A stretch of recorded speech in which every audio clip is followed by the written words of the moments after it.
Hello mga kakuys, so update ko lang po kayo dito ka Highster. So ngayon is mag-claim tayo ng ating daily earnings. So nag-invest tayo kahapon ng 580 at ngayon is i-collect natin, then i-try natin i-withdraw kung paying pa ba to. Yan, i-collect lang natin. Yan. Then dito sa balance, ayan, naging 410 na yung balance natin. At ngayon is magwi-withdraw tayo. So, nabayad na yung account natin dito, kaya ilagay na lang natin yung amount. Then, submit. So, dito sa withdrawal history, dito lang sa record. Yan. Dito natin makikita kung nag-success na ba yung withdraw natin. So, ito na nga mga guys, nag-success na yung withdraw natin. So, ngayon is tingnan natin sa GCash kung pumasok ba siya. So, ito na nga mga guys. So, pumasok na yung withdraw natin kaninang 221. Ayan, pumasok na yung... Ito yung proof of payment na legit yung investment platform na ni-review natin.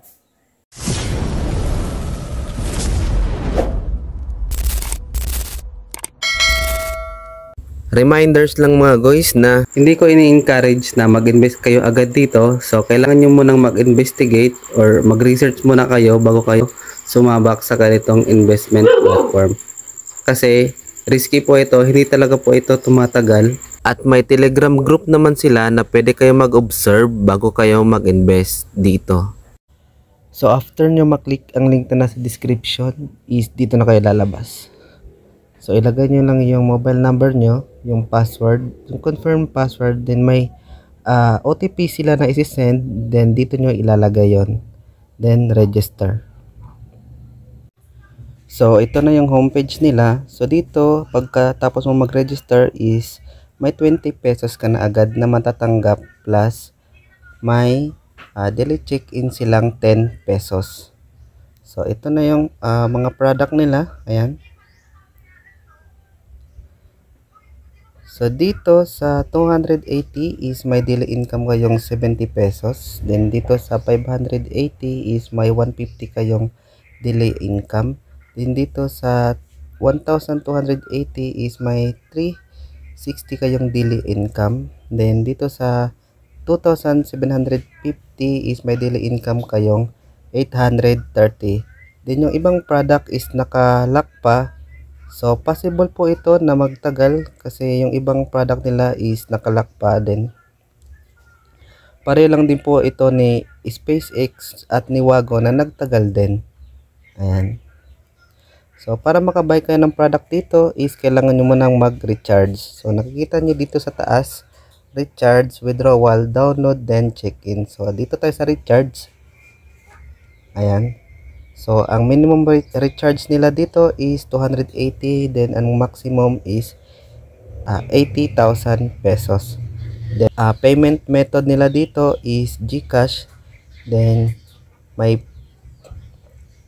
gateway din sila. Ayan.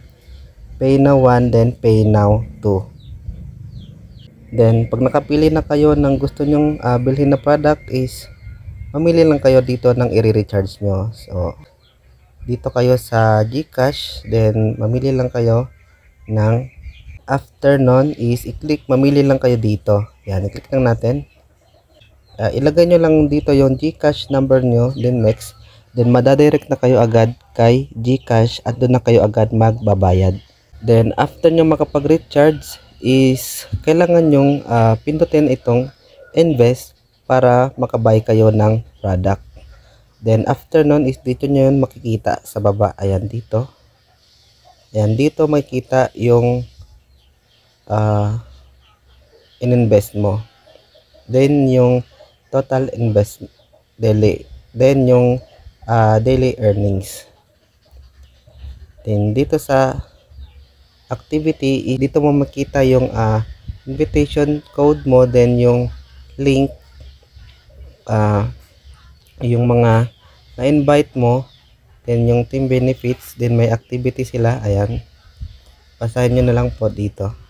Then dito sa may is dito makikita yung mobile number nyo, yung account balance, then yung recharge, then withdrawal, then income record. So naka-record dito yung mga activity na gagawin nyo dito. Example, itong login reward, ayan, nakakuha ako ng 10 pesos. Din yung registration ko kanina na 20 pesos. Then dito sa customer service is may official telegram group sila, then may customer service. Ayan, so pwede kayo dito mag-observe muna bago kayo mag-invest. Then dito sa change login password, kung nakalimutan nyo yung password nyo, is dito nyo lang i-change. Then about us, team, then exit the application. Then para makapag-withdraw kayo is kailangan nyo muna mag-bind ng inyong account. So pindutin lang natin tong withdrawal. Ayan, dito nyo makikita yung current balance.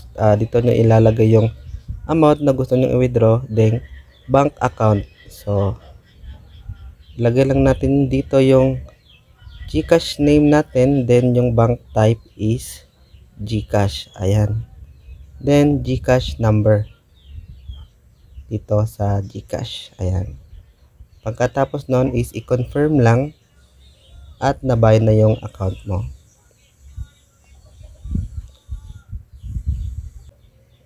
So dito sa withdrawal is may minimum withdrawal silang 120.